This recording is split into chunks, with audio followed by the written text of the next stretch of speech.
just the balance that I needed in my life. It made everything make sense. It made everything real. And it made everything worth being here for, because I finally have a purpose and I understand what it is.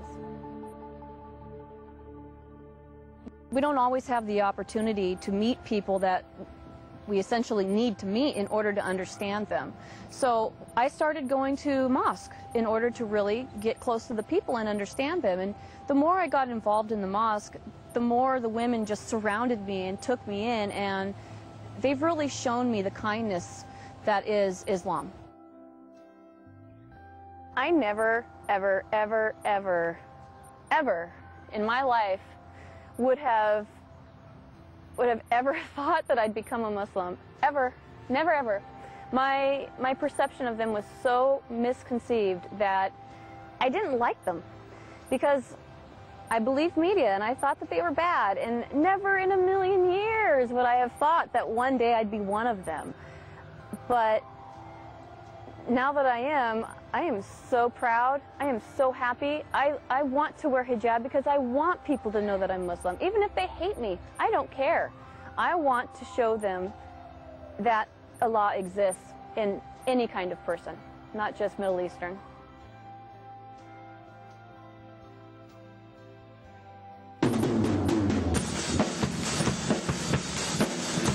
I played drums before I was Muslim, and just because I became a Muslim doesn't mean I have to stop doing the things that I enjoy.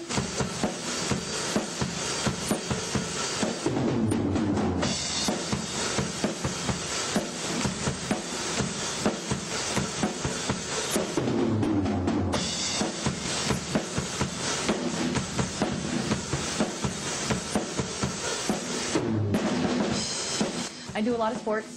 Snowboarding, wakeboarding. You can do all those things and still be a good Muslim and still wear hijab. My dad never really knew about my past with the drugs and the Playboy modeling and all that stuff. He and I didn't speak for 8 years. He kicked me out of the house when I was 17 years old, and I lived under a freeway overpass for a week. I was homeless, and all I had with me was what I could fit into my backpack and my bass guitar. So we didn't speak for 8 years after that, and he didn't understand, or wouldn't have understood, is that these are experiences that I needed to have on my own. I needed to have the pain on my own, and I needed to have the recovery on my own. The only reason why I started speaking to him again was because I got pregnant with my son, and I figured that my son needed a grandfather. When I did come back and finally start speaking to him again, we had a beautiful conversation together, and we discussed what had happened before, and we both apologized to each other and promised to never do it again. So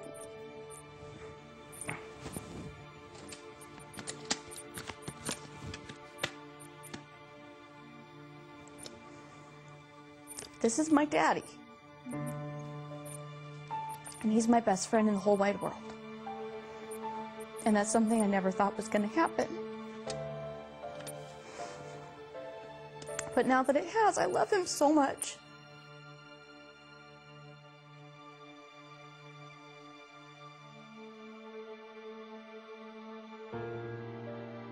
The first time my dad learned about my conversion, I was on my way home from Sacramento. I had just gone to a mosque up there and converted.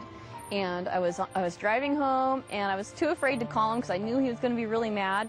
So I texted him on the phone, and I said, "Dad, can you please try to start having an open mind about Muslims? Can you please start just not being so judgmental and believing everything you see on the news?" And he texted me back and said, "Why?" So I said, "Well, Dad, I'm Muslim." My father was not too pleased when he found out that I converted to Islam. He was quite unhappy to the point where I feared that I was going to have to leave. We live in the same home, and we work at the same job, and I haven't gone back to the job since. But living at home has been very tense. He's been very confrontational about it at times.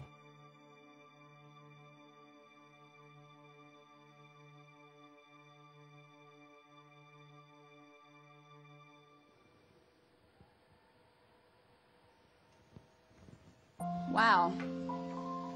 Another text from my dad trying to protect me, which I understand. He's definitely misinformed as to what is going on with Islam. He says that if I ever change my mind and decide to leave Islam, that the Muslims will threaten and kill me and my dad and my son. Basically, it's all him trying to protect me and asking me to be careful and trying to show me what the real side of Islam is about. But the problem is he doesn't know what the real side is because he's not involved in it. Once you become involved in Islam, the true and correct and pure Islam, you understand what the truth is. He's reaching the point now, I've had conversations with him about it, trying to show him what true Islam is, and that it's not what he's seen on the news, it's not what he thinks it is. So I've been working with him, trying to show it to him piece by piece, and he's now finally starting to come around and have some acceptance towards me about it. I'm really looking forward to watching him grow with that as I blossom and grow in Islam. Islam is not what he thinks it is, and if he sees me doing good deeds and kindness towards him and towards others, I think it'll really help open his eyes to what is really going on.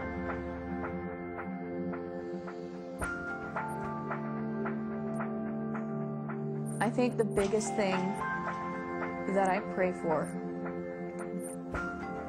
is for understanding, for strength from myself to keep going through what I'm going through, and for understanding from my Father so that he can understand that what I'm going through isn't easy and that it hurts me just as much as it hurts him. So hopefully, by the grace of Allah, he will one day understand and be accepting and gracious towards my decision. And I think step by step he's seeing the change in me, and he's learning to appreciate what I'm doing, what I'm learning, and hopefully one day that'll help him see and view Islam in a more positive way.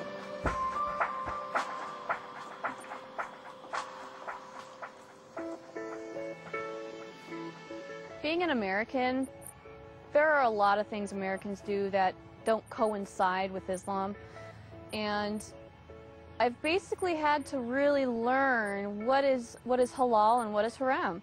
And you know, I don't want to do anything that's haram, obviously. I don't want to sin.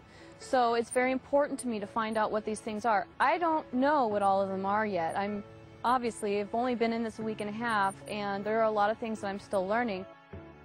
It's difficult for me to understand a lot of what is going on when I'm around Muslim people, when I'm at the mosque, because a lot of it is in Arabic. And I don't speak Arabic yet, but I have a strong desire to learn it. As far as the Quran is concerned, I think, you know, I'm reading it in English now, and I want to learn it in its purest form, and that would be to learn it in Arabic. I have the Arabic version. I like to look at it, but I don't understand what it's saying. But I am in the process of learning the alphabet and learning what the handwriting looks like so I can understand it. And I really want to read the Quran in its purest form, and the only way to do that is to learn Arabic and read the Quran in Arabic.